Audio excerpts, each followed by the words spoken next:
সমর্থনকে পেতে পারে ভাই বোনেরা?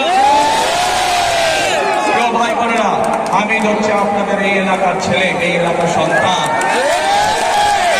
আনুষ্ঠানিকভাবে খানে শেষ তুলে দিয়ে গেলাম 12 তারিখ পর্যন্ত। 12 তারিখে ইনশাল্লাহ আমি নির্বাচিত হলে, ধানের শীষ নির্বাচিত হলে বিএনপি সরকার গঠনের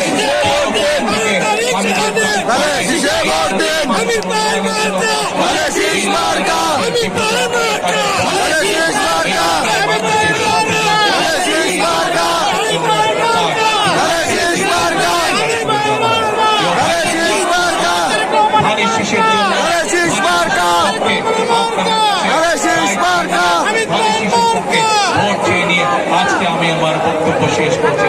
ইনশাআল্লাহ বিএনপি নির্বাচিত হলে, নির্বাচিত এই এলাকাতে সমস্যা আছে সেইগুলো আমি ইনশাআল্লাহ আমিরকে দিয়ে বসে পর্যায়ক্রমিকভাবে একটি একটি সমস্যার সমাধান করব এবং আমরা